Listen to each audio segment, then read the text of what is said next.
But what would happen if the emotions were to run out of control? What effect might an excess of emotion have on the way we interpret the world? John Sharon has temporal lobe epilepsy. The seizures involve my person and my soul and my spirit, all of it. When I get one of those feelings, though, my whole body just tingles and just, oh, I'm like, that's that. John's epileptic seizures are essentially an electrical storm in his temporal lobes, when a group of neurons starts firing at random, out of sync with the rest of his brain. Recently, John experienced one of his worst episodes to date. He'd gone out to the desert with a girlfriend, and they'd both got very drunk, with disastrous results. John was suddenly hit by a volley of seizures. Each one lasted about 5 minutes and involved violent convulsions that left him unconscious. Eventually, John managed to get a call through to his father, who drove out to the desert to bring him home. On the way home, him and I just got into some philosophical, questions about everything, and I just would not shut up. Once I got on the way home, I was going and going. It was like I was wired. It's basically an earthquake within the body. And like any earthquake, there are aftershocks. And like any earthquake that does damage, things have to be rebuilt.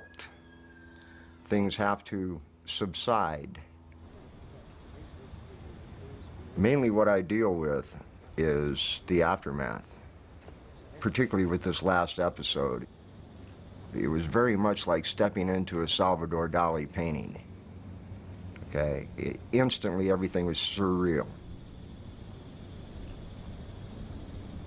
And that's, in essence, what his seizures are all about, the aftermath. Where it puts his brain, where it puts his memory, where it puts his mind, his thinking ability, everything else. When John's seizures came to an end, he was exhausted, but he felt omnipotent. I went running down the street screaming that I was God. And then this guy came out, and I was just like pelvic thrust at him and his wife, and I was like, "You want to effing bet I ain't God?" And I said, literally, "You get back in here. What do you think you're doing? You're disturbing the neighbors, you're going to call the cops. What is this all about?"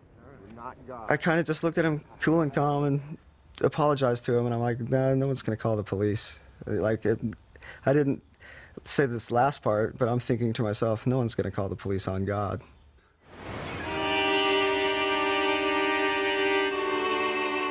John had never been religious, yet the onset of his seizures triggered overwhelming spiritual feelings. It has been known for a long time that some patients with seizures originating in the temporal lobes have intense religious auras, intense experience of God visiting them. Sometimes it's a personal God, sometimes it's a more diffuse feeling of being one with the cosmos. Everything seems suffused with meaning. The patient will say, "Finally, I see what it's all really about, doctor. I really understand God. I understand my place in the universe, in the cosmic scheme." Why does this happen? And why does it happen so often in patients with temporal lobe seizures?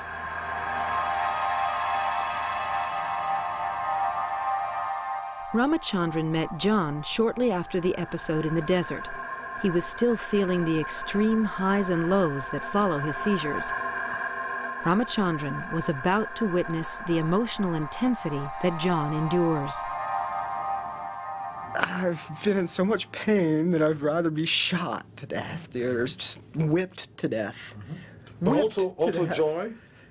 Yeah, I've been in so much joy that I would rather be left alone, man.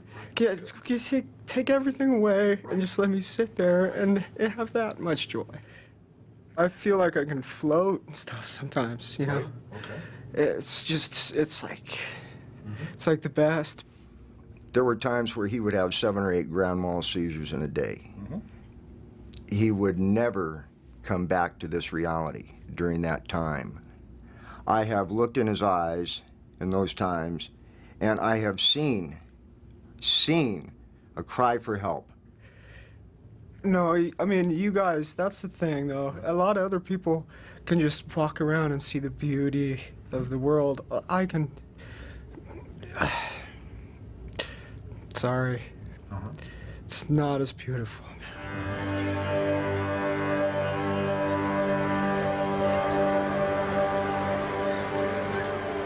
He has a seizure, he'll want to talk philosophy. He'll want to discuss all the things that are floating around in this stew he's got up here that he's trying to reconstruct. Thoughts that he may have had just floating through his mind while he was in a seizure mode may come surfacing. I see. Okay. Okay. Yeah, yeah. So, but also, you said he's become more emotional because of the seizure. So that's helpful too. much more sensitive, but oddly enough, not in regards to himself. Okay. But in regards to atrocities, disasters, things like that, anywhere and everywhere. Wrongs done to other people. Oh, my God. And you know what? I am so right in my own head. I know I could go out there and get people to follow me. Not like these wackos with sheets on their heads. Not like those idiots. Right.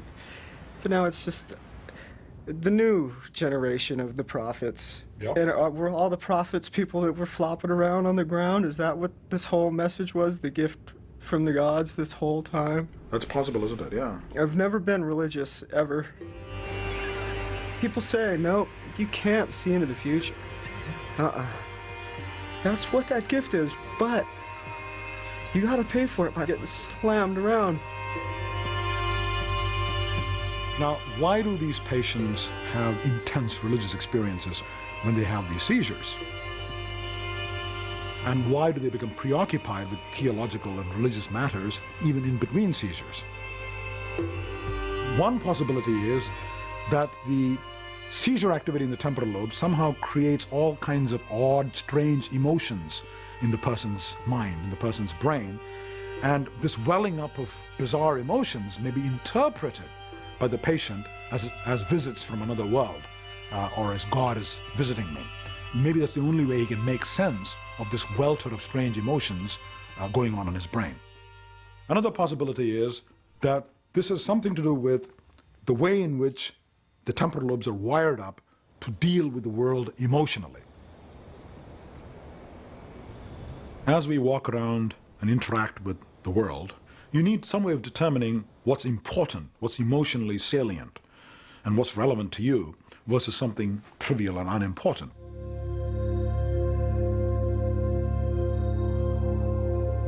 How does this come about? We think what's critical is the connections between the sensory areas in the temporal lobes and the amygdala, which is the gateway to the emotional centers in the brain.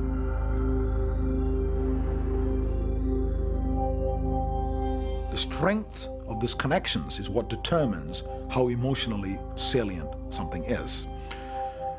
And therefore, you could speak of a sort of emotional salience landscape with hills and valleys corresponding to what's important and what's not important.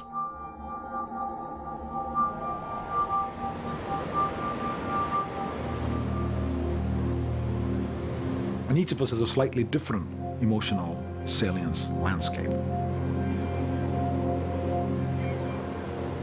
Now consider what happens in temporal lobe epilepsy. When you have repeated seizures, what might be going on is an indiscriminate strengthening of all these pathways.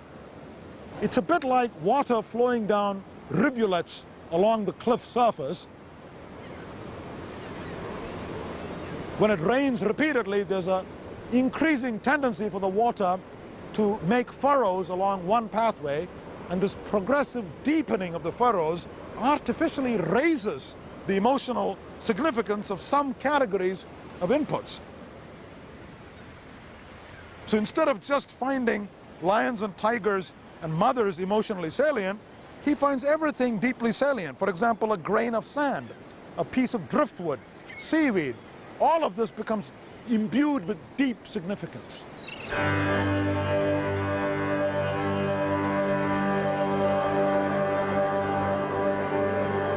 Now, this tendency to ascribe cosmic significance to everything around you might be akin to what we call a mystical experience or a religious experience.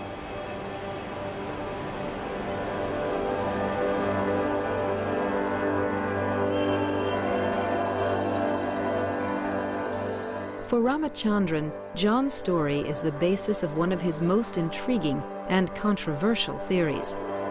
Could there be a specialized area of the brain that drives human beings to seek religion? A few years ago, the popular press inaccurately quoted me as having claimed that there is a God center or a G-spot in the temporal lobes. And now this is complete nonsense. There is no specific area in the temporal lobe concerned with God, but it's possible there are parts of the temporal lobes whose activity is somehow conducive to religious belief. Now, this seems unlikely, but it might be true. Now, why might we have neural machinery in the temporal lobes for belief in religion? Well, belief in religion is widespread. Every tribe, every society has some form of religious worship. And maybe the reason it evolved, if it did evolve, is that it is conducive to the stability of society. And this may be easiest if you believe in some sort of supreme being. And that may be one reason why religious sentiments evolved in the brain. The only reason I probably would get rid of the seizures and epilepsy, because I've never even seen them, is because of my family, because of him. I would keep them for those visions, because of the way I see the world falling into place and things like that. It's a wild little place to be stuck in there. It also seems like a key, and right now I haven't learned how to get to the key use the key without those seizures. If I was told that I'd never have a chance to have that key again, sorry, I'm gonna hold on to that thing. Just because some patients with temporal lobe seizures have intense religious experiences, this does not in any way invalidate that experience for that patient. In fact, it can very often enrich the patient's life enormously, and it poses a dilemma very often for the physician, because what right do we have to treat the patient with medication or with surgery, thereby in some instances depriving him of these valuable experiences?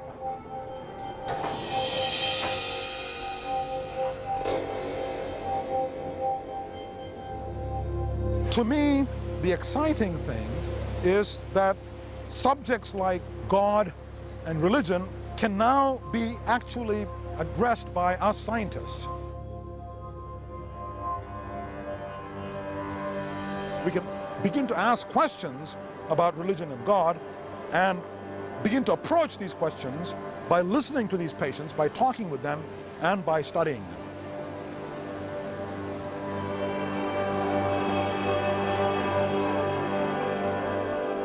It's a tragic irony that today's breakthroughs in our understanding of the human brain are made possible by the misfortune of brain injury.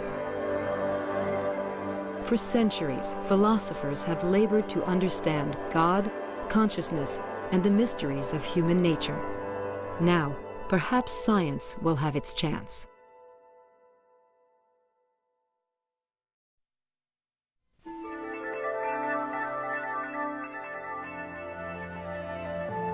On NOVA's website, investigate the remarkable complexity of the mind through other unusual case studies collected by Dr. Ramachandran on pbs.org or America Online keyword PBS.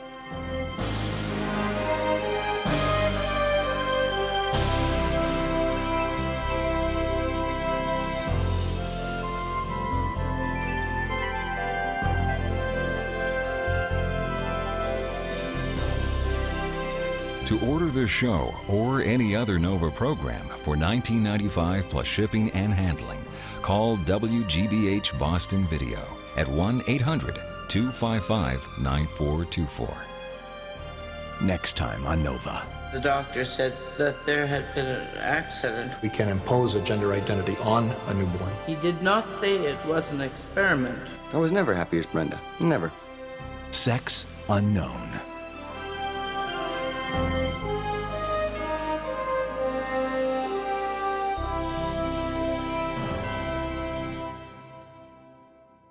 NOVA is a production of WGBH Boston. Corporate funding for NOVA is provided by Sprint and the Northwestern Mutual Foundation. Additional funding is provided by the Park Foundation, dedicated to education and quality television. And by the Corporation for Public Broadcasting, and by contributions to your PBS station from viewers like you. Thank you.